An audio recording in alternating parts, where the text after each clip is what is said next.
And how did you, like when you went to your first IEP meeting, did you know what you were going, like did you research it on your own, or like who helped you understand you know, it was kind of like when you have an IEP, you've got the principal of the DHH program, you've got his audiologist, you've got his, if they need psychologists, the teachers, and they all kind of set you up and kind of prep you with what to expect.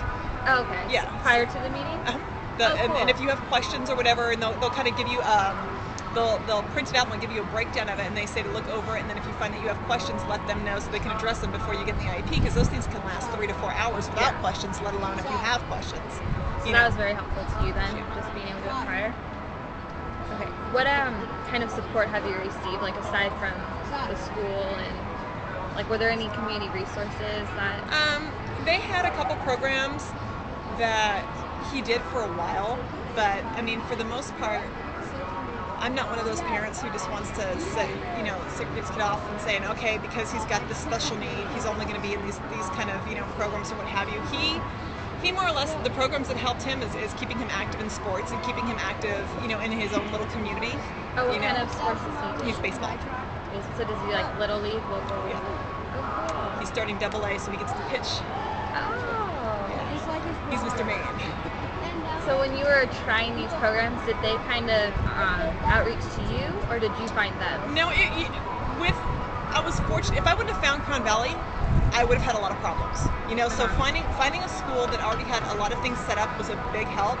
I know for me it was a step of having, I got in contact with House Ear, and then from there, House Ear's like, oh, you live in this community? Well, let me let you know about this school. And then when you contact that person, they're like, oh, let me give you the name of the person who deals with the young kids. So it was kind of like a, you know, let me refer you. I was fortunate. There's a lot of people who don't have, you know, someone walking them through it a little bit. Exactly. My biggest goal with when I first found out everything that was going on with him, and I don't know if this is something that you might ever want to be able to look into, but when people find out, when moms find out in the hospital their kids have some kind of something going on, be it autistic, be it, you know, deafness, what have you, there aren't programs set up in the hospitals. Yeah. Well, at least there wasn't when he was born. You know, so I mean, if there was somebody there that can come in and intervene and just say, you know, look, I'm here to help you. You know, I've got, you know, if you need literature, if you need, you know, assistance, because like with him, the way I found out he was deaf is I was sitting in an audiologist chair, and she point blank was like, came out and she goes, it doesn't look good. And I go, what do you mean it doesn't look good? And she's like, it doesn't look good. Your child's deaf. And I mean, for me, I don't come from anybody being deaf. No one in my family, anywhere, has got any kind of deafness. So for me, I'm dumbfounded, and then I'm walking to the parking lot just sobbing because I'm like, what am I supposed to do now? Oh, so they didn't tell you anything at that point, what you could do? They just straight out gave you the diagnosis? And that was the audiologists. Oh, you know, that's scary. Yeah, it really was. But from that point, I contacted House, and then from that point, they put me into contact with whoever. So I mean, it took me a little roundabout, but at least I found it. You know. Yeah. But again, if I wasn't in the area I am, and him having the school that he's in, I don't know. You know. Where it would have went from there. I mean, I know my personality, he would not be, you know, stuck in a school not knowing what's going on. I mean, I would have pushed forward and got him some kind of something, you know, but I was lucky that he did have some kind of a structure at the school that he attends. You know. So he doesn't, when he's in his classroom, I know you said they have like a couple of helpers. Does he have his own, like individual assistant? It's just for the entire class? So he'll be, like, for example, he will be, when he goes into 4th grade, now with all this what do you call it, classroom size now, not the reduction.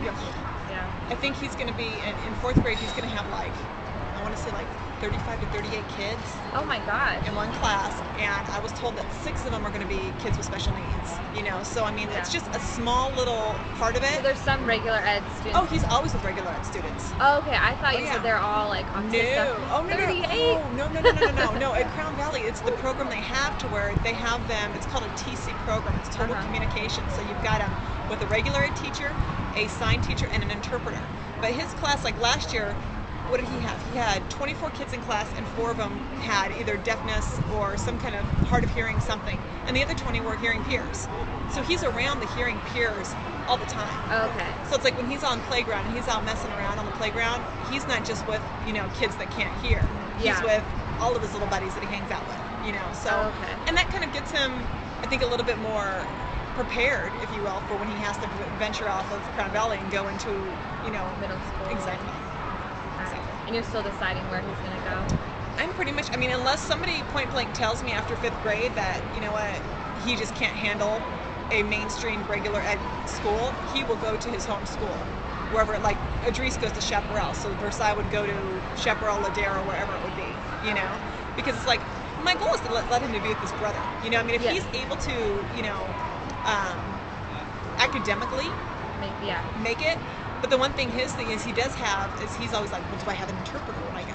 And I'm like, if you need an interpreter, and that's what I'm told is, you know, with state programs, because of him having a deaf and a hard of hearing, wherever he goes in his school year, I can get him an interpreter. So, I mean, if he goes to Chaparral or if he goes to Ladera, he needs an interpreter, I put a request in and I get him an interpreter. And they'll stay in the classroom with him the whole time? They'll go from class to class with him. Okay, so if you mainstream him, you can try him in a mainstream classroom, and if it doesn't work out, you can add that before. Well, no, actually, you'd probably, that's something you're going to have ahead of time, because they say, like, if you want something like that, you have to put, like, a year advance notice.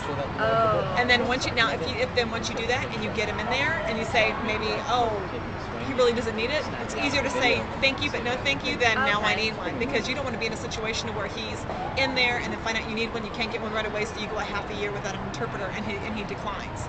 You know, so I mean it's still one of those. And the only other thing is where a lot of people are like, you know, you kind of want him with peers that he's used to. Well, you do, but that's another thing with him being in his area. Yeah, he's in baseball. He's got friends everywhere. It's not like he's going to go to a school and not know anybody.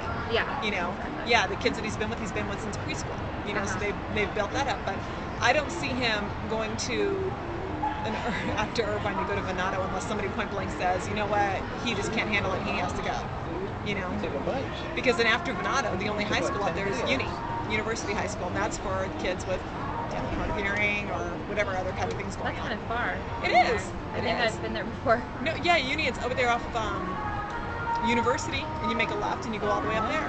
Yeah. Oh yeah. And then they're trying to tell me to throw him on a bus. Oh no. So I'm like, that's not going to happen. What have you been told about his disability, and what do you think, in your opinion, what does he need extra help in? As far as being what I've been told about his disability, you know, like in every daily activities aside from school. What do you mean though? Like during the day, like does he need any special help? No. So that's what's awesome. I mean, it's like because he was implanted at such a young age. I mean, now they're implanting him because they're finding out at birth. You know, when they're doing their hearing screening, he was acknowledged at birth. They didn't do the hearing screening at his age, or excuse me, in his hospital. But if they're diagnosed young enough, they're implanted by the time they're 9 to 12 months old. They don't lose much of anything. You know, it's the fact that he lost 2 years that he still deals with comprehension issues. So it's like when you come to reading and comprehending what you're reading, or getting, I mean, but again, you know, even my older one had comprehension issues. So I mean, for some kids it's just difficult. So as far as things that I see difficult for him now, that would be something. He does not need any additional support, you know, because of his hearing during the day. The only thing is that once in a while, if you're in a situation where you're in a movie theater, or if you're in, you know, a Dave and Buster's or something that's really, really loud, he may not grasp everything, and that's where I do sign to him, because he does see sign, and it's just a backup for him, you know? Oh, so did you learn that because of yeah. what happened? Yeah. So did you just take classes like at a community college? I've got a book, and they do have at Crown Valley, that school, they offer parent signed classes, so for parents who want to go, and it's like, well, for